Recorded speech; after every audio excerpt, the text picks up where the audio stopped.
Bonjour tout le monde, Pascal, Manon Vachon. Alors, on est jeudi 16h30, c'est notre rendez-vous hebdomadaire. Il est 16h29, c'est à 16h30. Mais l'objectif, vu que c'est des directs et qu'on est chacun chez soi, c'est une application que j'utilise. Alors, on est tous les deux dans tous les trois dans le confort de notre foyer. Et cette semaine, mes invités, des gens qui ont fait une très grande différence dans ma vie, sont mes coachs depuis environ un an, je crois. Céline, plus que ça, mais moi, peut-être plus. Ouais, le temps va vite, hein? Je suis en compagnie de Céline et Jean-Luc. Allô? Allô? Ça va bien?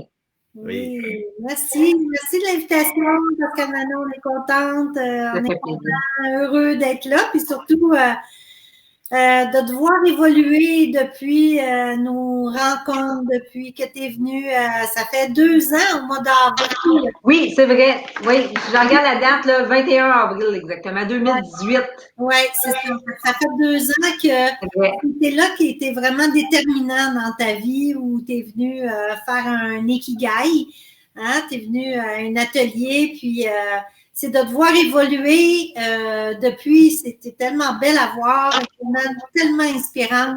Merci. Je veux te féliciter pour ça, parce que c'est une chose de faire son ikigai, mais c'est une autre chose de passer à l'action. C'est vrai, c'est vrai. Ben, tu sais, sur le coup, mettons, juste pour mettre les gens en contexte, c'est quoi un ikigai? Parce que ça, c'est une partie de tout l'ensemble de qu'est-ce que vous faites. On va en parler aussi de qu'est-ce que vous faites, mais l'ikigai, c'est vraiment une infime partie de tout qu'est-ce que vous faites. Mais qu'est-ce que c'est exactement l'ikigai pour les gens qui ne connaissent pas ça? Vas-y. Ouais. Ben, en fait, c'est un processus qui vient du Japon. Hein, c'est à Okinawa, il y a une forte population de super centenaires. Et les scientifiques se sont intéressés à eux, à savoir c'est quoi leur secret. Et oui, l'alimentation, oui, de vivre en communauté, oui, des trucs qu'on sait, faire des exercices. Mais l'ikigai, pour nous, sur le côté de la planète, c'est un concept qu'on ne connaît pas beaucoup. C'est quoi? Ben, c'est d'être en lien avec ses dons, avec ses talents. Puis de les trouver, ça. Souvent, on fait des choix de travail parce qu'on nous l'a dit, parce qu'on est influencé par nos parents, nos professeurs. Puis c'est pas tout le temps nécessairement en lien avec nos talents. Alors, ça, c'est un concept, un processus, un peu comme l'étoile derrière. Puis si je peux vous la montrer, moi, quand je l'ai faite, beaucoup d'écriture, mais c'est ça aussi qu'on avait découvert. Tu sais, pour moi, les chiffres, c'était tellement ancré en moi que pour moi, c'est comme tout le monde est comme ça. Mais là, c'est là qu'on a pris, ben voyons, parce que maintenant, c'est pas tout le monde qui ont ce don-là avec les chiffres, tu sais. Oui.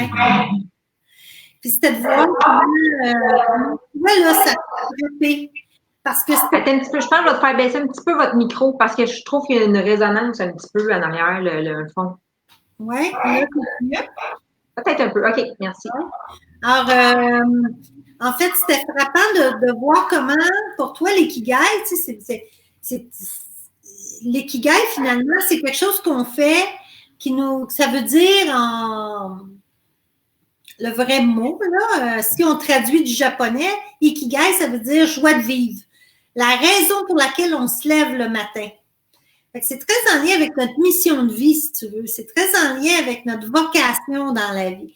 Ce processus-là nous amène à visiter ce qu'on aime, ce pourquoi on pourrait être payé, notre contribution dans la vie, ce dont le monde a besoin, de nous. Qu'est-ce qu'on peut apporter, nous, dans le contexte actuel, par exemple? Parce que là, quand on parle de contexte actuel, on va y venir, hein, on ne peut pas passer outre le confinement. Votre oh wow que vous faites quotidiennement, ça ressemblerait à quoi?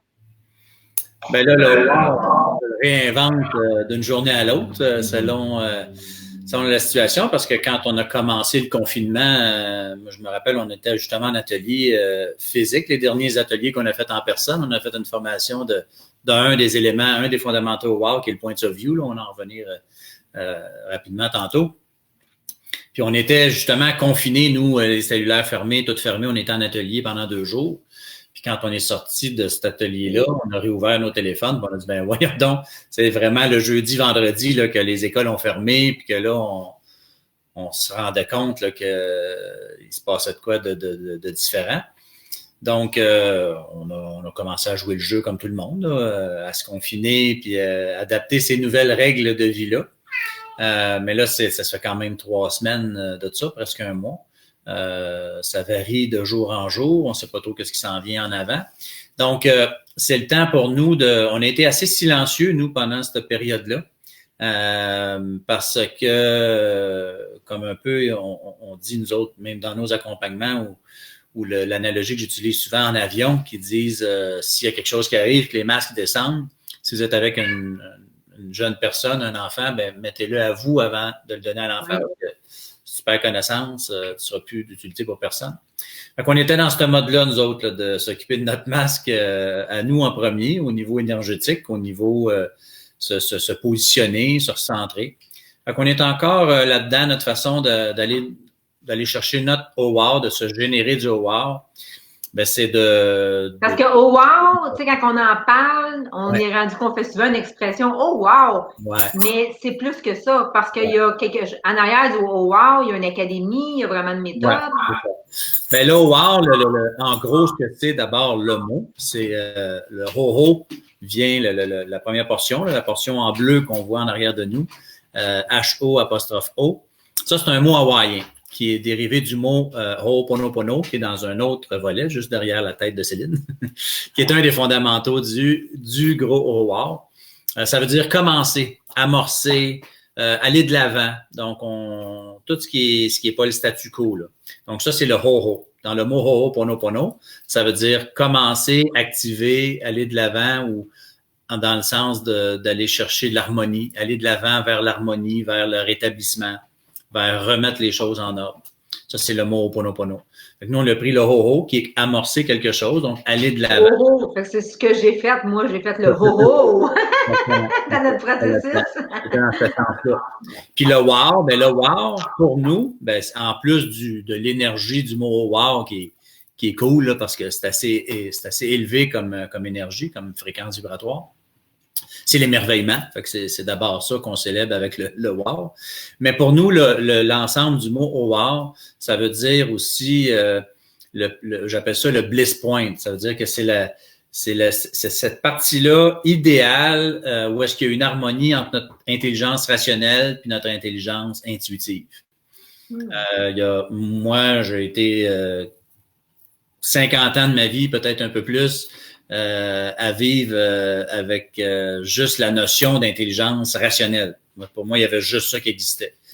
Ouais, puis qui passent leur vie au complet à penser que c'est juste ça qui anime leur expérience de vie. Est-ce que ça a été le Ho'oponopono qui a été ton déclencheur par rapport à l'intuition? Oui, entre autres. Je pense qu'il y a des barrières qui ont tombé là. Après ça, ben moi, dans un petit processus de guérison de cancer il y a 5 ans, j'ai fait un genre de saut quantique là, parce que je me suis mis à me documenter beaucoup parce que j'ai eu le réflexe rapidement de m'impliquer dans mon processus de guérison parce que la médecine classique avait des points d'interrogation. Puis pendant qu'ils cherchaient des réponses, ben moi, je me suis documenté sur mon côté. Fait que j'ai trouvé des façons alternatives à contribuer à ma guérison. Dans cette aventure-là, ben, j'ai réalisé qu'effectivement, il y avait un volet que j'avais complètement ignoré là, le restant de ma vie. Fait que j'ai trouvé des réponses beaucoup à l'intérieur aussi. Donc, c'est tout ce volet-là. Là. C'est le volet intelligence rationnelle, intelligence intuitive. Mais aussi de connecter avec notre cœur, hein, parce que, tu sais, quand on parlait tantôt de l'ikigai, je l'ai fait, ça fait 2 ans. Ça a pris 8-9 mois à ce que ça descende. Tu sais, quand on a quelque chose, c'est souvent au niveau de la tête, mais il faut le descendre de la tête au cœur.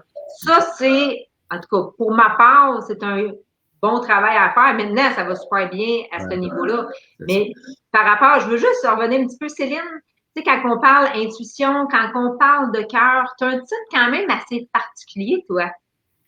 Là, j'ai fait en cœurologie. Alors, ma formation de coach a été faite en intelligence du cœur.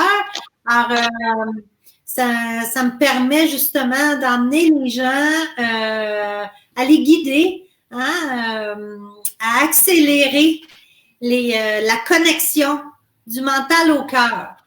Mais c'est ça aussi qui est arrivé, parce que moi, j'ai fait l'ikigai, mais après ça, on s'est vu en rencontre privée, qu'on a vraiment été faire la connexion entre les deux, mais il y a eu quand même un délai à l'ikigai, et on avait fait ça, c'était à peu près 7-8 mois après l'ikigai. Oui. Quand tu es prêt, finalement, il faut quand même laisser le temps, mais après ça, quand le client est prêt, ben c'est facile pour nous de les emmener dans leur évolution, dans accélérer leur potentiel, puis aller directement vers qu'est-ce qu'ils ont besoin, puis dans ce qu'ils sont de meilleur, finalement. Fait que des cas comme toi, on en a, puis on est bien, bien content parce qu'on est fiers de ça. Parce que vous êtes tellement belle à voir. Puis je dis belle parce que c'est surtout les femmes qui viennent à nous, là. Mais ouais, il y a beaucoup de beaux cas comme ça. Mais c'est vrai que l'ikigai ou la rencontre justement, l'ikigai, c'est l'élément déclencheur. Souvent, c'est Ho'oponopono qui peut être l'élément déclencheur. Et on a eu aussi les dons et talents. Tu sais, quand ils viennent faire activer, tu l'as fait ça aussi. C'est ça qu'on a fait en privé, oui. Activer tes dons. Fait que ça, ben, c'est la clairaudience, clairvoyance, clairconnaissance et senti. Tu t'en souviens, c'était un matin, il me semble que c'était un matin d'automne. Quand on avait fait à un moment donné des consultations, tu me dis, Pascal, maintenant, il y a quelque chose, toi, avec les chiffres, tu sais, c'est l'amour des chiffres, mais tu me dis, c'est comme si tu as un toc avec les chiffres, mais tu as dit, c'est pas ça le mot, tu es comme un artiste des chiffres. Tu me disais, c'est pas ça, Pascal, maintenant, je vais le trouver. Tu t'en souviens, le matin qu'on a eu en lien avec l'activation des dons, tu avais trouvé le titre. Oui. D'être synesthète, c'est la synesthésie. La synesthésie, c'est l'art de voir les chiffres de façon différente. Oui, c'est une condition neurologique intéressante, différente. C'est ce qui te démarque, c'est ce qui te distingue. Puis, depuis, nous, des clients comme toi, on en a plein. Des clients, des synesthètes, on en a plein. Pour vrai, wow. Parce que c'est pas juste en lien avec les chiffres, hein? C'est ça qu'il faut dire aussi. Ouais. C'est ça. Ouais. Fait que c'est de vous emmener ailleurs. Premièrement, d'honorer ça. D'honorer ce côté-là, tu sais, parce que souvent, parce qu'on est différent, ou on pense que tout le monde est comme nous, ou bien on pense que on est différent, puis là, ben, on s'éteint par rapport à ça. On n'aime pas briller par rapport à ça. Ce qu'on fait ensemble, parce qu'on est un duo de coach, ben, on va amener les gens à plutôt honorer, accepter, accueillir et de briller par rapport à ça. C'est spécial quand tu dis duo de coach. C'est quand même assez rare parce que vous partagez votre vie autant sur votre volet personnel que votre volet professionnel. Hein? Vous êtes mari et femme et en plus, vous travaillez ensemble. Ben là, wow, c'est bien de ça quand on regarde en arrière, là, il y a la méthode, le mode de vie. J'aimerais ça que tu nous l'expliques un peu, qu'est-ce que c'est. Le mode de vie, c'est ce qu'on s'est créé quand ça fait pas 12 ans, ça fait 12 ans qu'on est ensemble, ça fait pas 12 ans que le wow existe, ça fait environ 3 ou 4 ans. Mais quand on l'a créé, c'était à la suite d'un atelier qu'on avait fait en Israël, qu'on avait appelé OWOW, qui combinait le point of view et le Ho'oponopono. Et après ça, on a décidé que le OWOW, c'était plus gros que juste cet atelier-là. Ça pouvait vraiment devenir un mode de vie puis un atelier de toujours d'être dans cette vigilance-là, de choisir, de s'observer puis de regarder si on est en zone de contraction ou en zone d'expansion. Sachant que la magie, quand on veut manifester de quoi de positif dans notre vie, mais ça se passe dans une fréquence, dans une zone d'expansion, pas de contraction. Quand la loi de l'attraction ou la loi de l'activation, peu importe, ça fonctionne avec notre fréquence vibratoire. Fait que ça passe par le ressenti. Ça, c'est la notion qui est plus dans l'intelligence intuitive. C'est d'aller écouter notre corps puis ce qu'on ressent. Pour nous, c'est le meilleur GPS qu'on peut avoir quand on est devant des choix d'envie ou quand on sent qu'on est en train de subir quelque chose qu'on veut pas subir. mais ça passe par le ressenti, puis de transmuter cet état-là de contraction à l'expansion. Fait que ça, c'est l'idée de base du OWOW. Puis quand on a regardé ça, on s'est dit, ben ça fait ça, depuis qu'on se connaît, qu'on est toujours en mode de chercher des façons de faciliter notre vie, puis de l'amener de plus en plus facilement et naturellement dans la zone d'expansion. Ça veut pas dire qu'on est toujours avec des lunettes roses. Puis avec non. C'est toujours l'équilibre que ça prend à la fois. Ça prend les deux. Oui. Donc, c'est une question de polarité. Mais il y a une question aussi de savoir que on a plus de pouvoir, on a plus de choix qu'on est porté à penser. Comme là, c'est un bel exemple. En ce moment, on pense qu'on doit subir une situation, puis on l'a subi parce qu'elle nous est imposée. Notre mode de vie, tout d'un coup, est très différent, très limité, très imposé par rapport à ce qu'on est habitué de vivre. Moi, j'étais habitué des fois de me lever le matin, d'appeler mon gars à Montréal, on demeure à la campagne, d'appeler mon gars, de dire on va-tu dîner, on va dîner. Là, ça fait un mois que ça arrive pas, ça, puis on voit pas quand est-ce que ça va arriver, là, en tout cas, pas avant quelques semaines, définitivement. Mais quand on va moins bien, est-ce que tu peux nous la dire, la formule du Ho'oponopono? C'est quelque chose qui peut être mis à plusieurs sauces. Hein? Oui, parce que la beauté de Ho'oponopono, c'est que c'est très, très simple. Moi, quand j'ai acheté ce concept-là, quand ça a été présenté dans ma vie, c'était de façon très simpliste. C'est Céline qui est allée dans un atelier d'un week-end, puis en revenant, moi, je lui ai dit c'était quoi, puis moi, j'ai trouvé que ça faisait du sens, puis dans le contexte du moment, je l'ai appliqué tout de suite, puis ça a donné des résultats tout de suite. C'est plusieurs années plus tard que je m'y suis intéressé, puis que là, je suis allé commencer à fouiller dans la théorie, puis dans la technique, puis dans l'histoire, puis tout ça, mais... C'est une technique hawaïenne. Une technique qui vient d'une ancienne formule de sagesse hawaïenne qui est des siècles ou des millénaires. Donc, ça repose sur un mantra de 4 phrases qui sont dans peu importe quel ordre, mais je vais vous proposer l'ordre que moi, j'utilise le plus souvent, qui est « Désolé, pardon, merci, je t'aime ». Donc, c'est ces 4 mots, 4 phrases-là qu'on dit en boucle, tout haut, tout bas.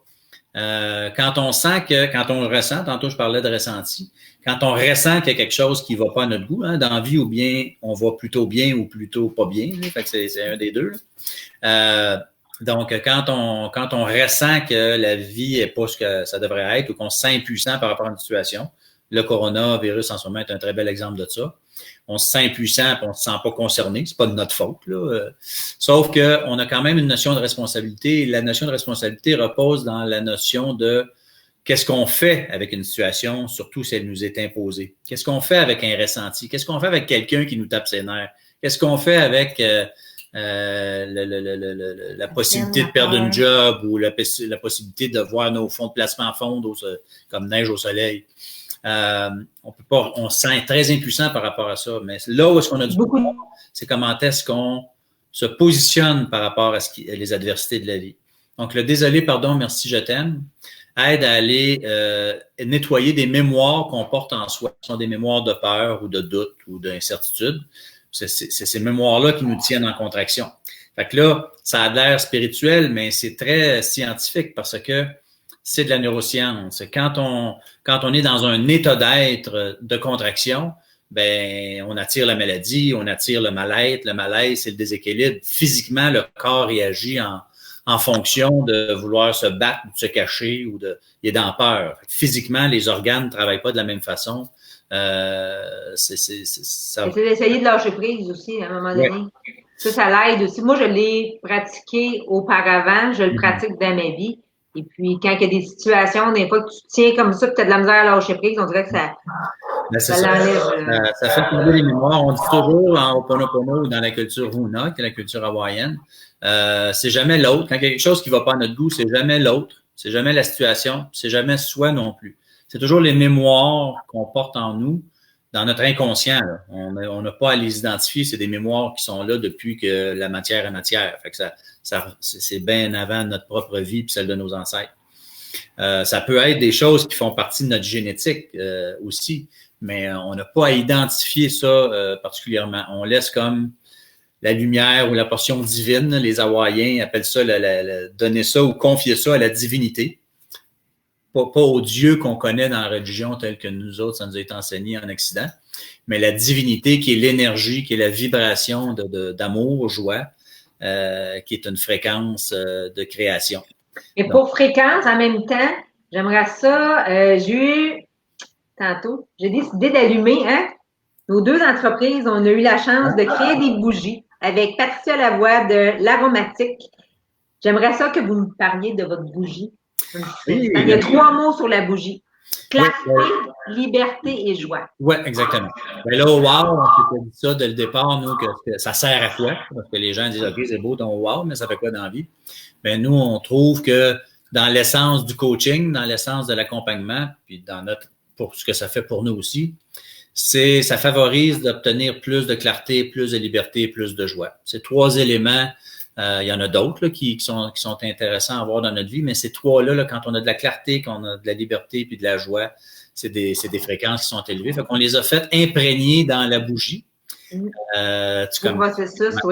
Patricia travaille. Donc, elle nous a, elle s'est imbibée de l'essence du wow à force de nous en parler et de discuter avec nous. Puis elle l'a imprégné dans la confection de la bougie, autant dans l'étiquette que la texture de la cire, l'odeur, etc., la couleur, évidemment. Donc, j'aime beaucoup, moi, souvent, j'ai fait, tu sais, quand j'ai un petit moment, là, j'en ai toujours une bougie, j'ai toute la collection à Patricia au complet. La mienne, savez-vous, c'est quoi ces 3 mots? Non. Je pense que vous les savez pas, ces 3 mots à ma bougie, hein? Force, solidité et confirmation. Ça, c'est ce que les clients me disaient en venant me voir en consultation. C'est ce que ça leur a apporté. J'ai fait des bois comme plusieurs clients. Ça fait quand même 15 ans que je fais de la numérologie, même que c'est là maintenant que j'ai décidé de faire ça à temps plein, hein, de ne pas le mettre de côté, mais de bien l'accepter. De l'honorer, oui, c'est bien ça. On est bientôt à la fin. J'aimerais ça, avant de terminer, je crois que vous avez plusieurs sortes d'ateliers, hein, parce que WOW, c'est aussi une académie. Tu me disais tantôt il y avait comme plusieurs ateliers qui étaient disponibles. Oui, ben les ateliers, on les appelle les ateliers à la carte. Fait que dans le volet, la méthode qui est comme dans l'académie, il y a une trentaine d'ateliers là-dedans.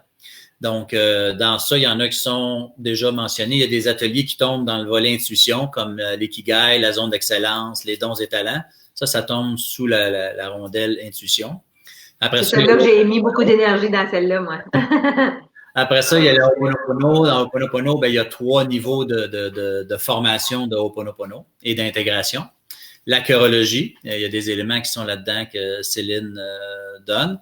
Puis dans le point of view, qui sont les cartes graphiques, la plupart des ateliers qu'on utilise, une bonne portion des ateliers qu'on utilise, en tout cas, sont faits avec les cartes graphiques Points of View, qui est un jeu qui a été créé en Israël, un jeu de coaching. Donc, ils appellent ça le photolangage, photo-observation. On a un accompagnement aussi pour aider les gens à perfectionner leur posture de coach. Des gens qui sont en accompagnement, mais qui ne sont pas allés chercher une certification, puis ça ne les intéresse pas de faire 2 ou 3 ans de cours de coaching, d'aller chercher une certification à 10 000 $, 12 000 $. Ils n'ont pas besoin de ça, mais ils aimeraient ça quand même, avoir des notions de base, une dizaine de compétences, les 4 outils de base, puis de pratiquer c'est quoi l'essence du coaching, c'est quoi la provenance, c'est quoi l'histoire du coaching, pour faire le ménage un peu entre c'est quoi un coach, un mentor, un conseiller, un consultant, etc. Fait que ça fait aussi, Pascal. Oui, aussi. Ben, finalement, je pensais que c'était plus l'intuition, mais j'ai pas mal, j'en ai fait un bon bout de cette belle fleur-là. Moi, là, les gens que vous nous écoutez, 21 avril 2018, j'ai eu la chance de faire mon Ikigai, j'ai fait ma zone d'excellence, on a fait un méga processus ensemble. Ça fait maintenant 1 an, jour pour jour, en avril l'année passée, et c'est sûr que je donnais déjà de la formation en lien avec la numérologie, ça faisait déjà 8 ans que j'enseignais la numérologie, mais j'ai créé ma collection. 1 an plus tard, il y a un bébé qui est apparu, ma collection de numérologie que j'ai vraiment divisé en secteur d'activité. Ça a été le déclencheur, ça a été beaucoup notre rencontre, nos rencontres, parce qu'on en a fait plusieurs, on en a fait en groupe, on en a fait en privé également. Alors, je vais mettre le lien de votre page Facebook, également de votre site Internet. Si jamais les gens vous êtes intéressés, allez voir qu'est-ce que le OWOW, l'académie, les ateliers, d'en connaître davantage sur Céline et Jean-Luc. Je vous inviterai à aller vraiment voir le lien, qu'est-ce qu'il y en a. Moi, ça a fait une très grande différence dans mes vies. Puis, 10 trucs au WOW, un petit livret avec les 10 trucs au WOW. Puis, en terminant, pour remercier, tu sais, dans la philosophie hawaïenne, un truc qui nous aide beaucoup ces temps-ci, c'est de bénir. Il y a un secret. Il appelle ça le secret de l'esprit Aloha. Aloha? Aloha, c'est l'équivalent du namasté hindou, si on veut. OK. Il appelle ça de bénir. Donc, de bénir tout ce qui vit, tout ce qu'on voit, tout ce qu'on rencontre, le beau et le moins beau. Donc, on peut bénir le virus, on peut bénir le confinement, on peut bénir. Fait qu'on vous bénit. Merci. Et merci. C'est un autre rendez-vous mardi prochain, 8h. À bientôt. Bye. Bye bye.